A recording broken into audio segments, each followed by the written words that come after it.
Florida State in Tallahassee can tell you all about it. She's deep in debt. I go to Florida State University, fourth year, creative writing and sociology major. I completely support myself, so I came into college without any money. I didn't have a job.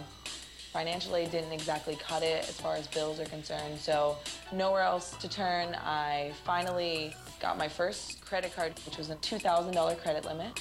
Actually has Florida State decor on it. They sent it to me in the mail. I activated it in 45 seconds. Spend money on it 20 minutes later. Things I spent the $2,000 on. Food, transportation, rent for my student dorm, books, just bare necessities that I need to be a successful student in college. At this point, I was using the credit to help me survive. Over about 6 months, between 5 cards, I spent less than $4,000. With interest, late fees, penalties, I acquired over $30,000 in debt. I had maybe $5,000 in debt. That's it. That's not bad, right? That's good. Oh God, no one's gonna want to marry me after this. I have a lot of debt. It's about $5,000. Debt that you're racking up on your cards, it's only gaining interest, and it's just going to put even more stress and anxiety in your life. People don't understand that this is a loan, and it's a very, very expensive loan. You use a credit card, you get your bill, you pay it off in full. That's going to keep you out of trouble. Most people don't plan to get into trouble with their debts.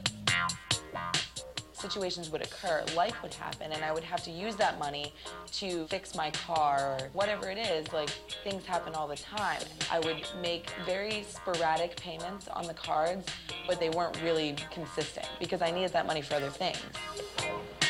And you come out of work and you have 12 missed calls from creditors. Why haven't you called me back, Ms. McCormick? Well, I'm sorry, I was at work for the past 3 days straight trying to make money. I'm Amanda. I'll be taking care of you. I'm a server at Applebee's. I like the job a lot.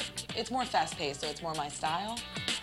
I work about 30 to 35 hours a week and make money. That's all I try to do. I'm a hustler. This is pretty much my only source of income besides grants and scholarships that I've gotten through school. Amanda's situation is not that unusual. Most young people use credit cards, so it's important to pick the right one. When you're comparing credit card offers, you want to get the lowest interest rate possible, and you don't want to pay annual fees. But when you get a card, you might find yourself slapped with all kinds of fees that you never expected. Credit card companies, in that little fine print that you don't read, reserve the right to change that interest rate at any time. Given the pitfalls of credit cards, it's no surprise that some experts advise young people to avoid using them altogether. There was a study out of MIT that showed that when you use credit, you tend to spend anywhere from 30% to 100% more than if you use cash. If you can, starting out in your life, avoid using credit. It is a trap. It is a game you cannot win. For the big things, put it on the credit card, but you better darn well be able to pay it off that next month. Even if you pay just $10 more than the minimum monthly payment, you could significantly reduce the number of years you're paying it back and the amount of interest you're paying back. If you're having problems paying off your credit card, don't panic. There's lots of help available. Today I'm going to see a consumer credit counselor. And basically what they do is they help you alleviate your debt yourself. So you want to get your bills paid off and then try to get your credit score turned back around then? Is that what your objective is?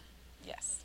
It was years ago, before I became a credit counselor, that I was involved with helping students get credit cards. We'd have 10 people at a time signing up for 4 and 5 cards. When the upperclassmen came, it was a whole different story. They were avoiding me like the plague, and as I talked to them, I learned that most of them were already in credit card debt, and I was just so upset by that, I had to quit that job. What are they saying you owe now? Over $30,000. So that's quite a substantial amount of money Yes, that you ma'am, owe more it than is. you Yes. did. Okay. Do you know if they've gotten? I have people come in. I say, you're going to be writing a check from your grave. You're never going to get this paid off. Those companies are going to want a minimum payment of about 3 to 3.5% of the balance That's going to range somewhere in the neighborhood of about $700 a month. That's obviously not in the position I'm in right now. I mean, I'm a student, so what are my other options? I wish that you'd been able to get into us a little sooner, because typically what we can do for people when they're still with the original creditors, they work very well with us, and they reduce those interest rates significantly. And then we put that into one monthly payment. Typically that payment is less than what... When you are in debt, when anyone is in debt, it's looming over you. You know that you owe something to someone. You know that if you were to drop dead, one of your loved ones is going to owe something to someone. It follows you everywhere. I feel for Amanda, because I know how credit cards can get you in trouble. I had to get rid of my credit card early on to keep from running it up. But credit can be a good thing when used properly. If you're a student like Amanda, or a college grad, chances are you couldn't have gotten your education without the help of student loans. Tuition is at least 2.5 times what it was when our parents went to college. So even if you have a job while you're in school, a student loan may be the only way you can pay your bills.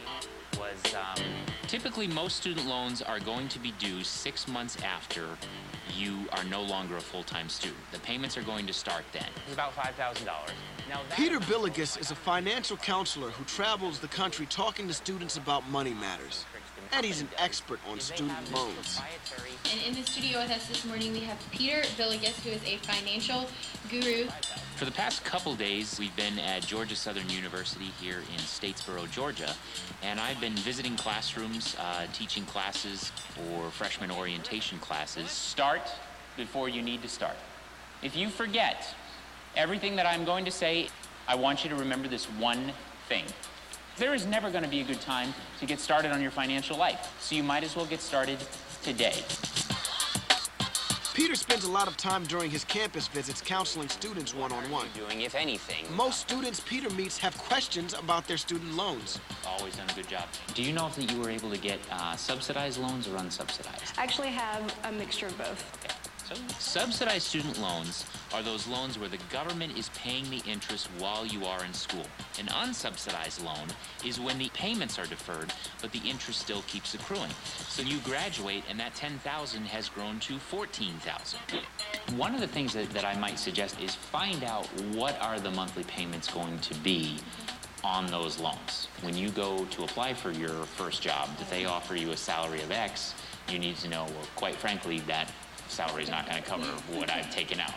If you come out of college and you find that you're not making enough, a lot of the student loans now give you options. You can do a deferment, you can do a forbearance. They even have some that are income sensitive so that your payments are based on how much income you're making. Between student loans and credit cards, many young people leave college or trade school with significant debt.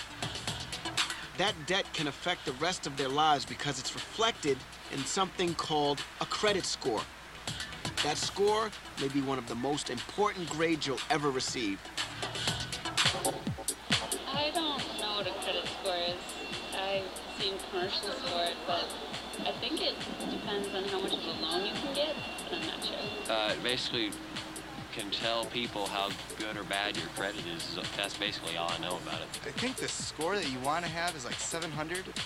I have no idea what my score is, but I know it's probably nowhere close to that. Credit score and credit history, I know that when you use your credit card, you have to repay what you use. When you do it on time, that affects your credit score. Your credit report contains a history of every credit relationship you have. Credit cards, debit cards, student loans, car loans, you name it. When you pay your bills on time or reduce your credit card balance, your credit score gets better. If you miss a payment or max out on your credit card, your score goes down. Your credit score literally sets the interest rate on any money that you borrow. Maybe tomorrow, you and I both go to buy the exact same car on the exact same day. Because of my terrible credit score, I will pay $7,000 more in interest to buy that car than he will, simply because of this one number. One of the best things that you can do is to check that credit report every year for the rest of your life. There are 3 companies that keep track of your credit history. you're entitled to get a free copy of your credit report annually from each company, so you can see what the lenders will see when you apply for a loan or a credit card. If you decide to use a credit card, remember to compare offers carefully. Pay your whole bill on time to avoid penalty charges, and check your credit report at least once a year. Your financial future is riding on it, so make sure it's right.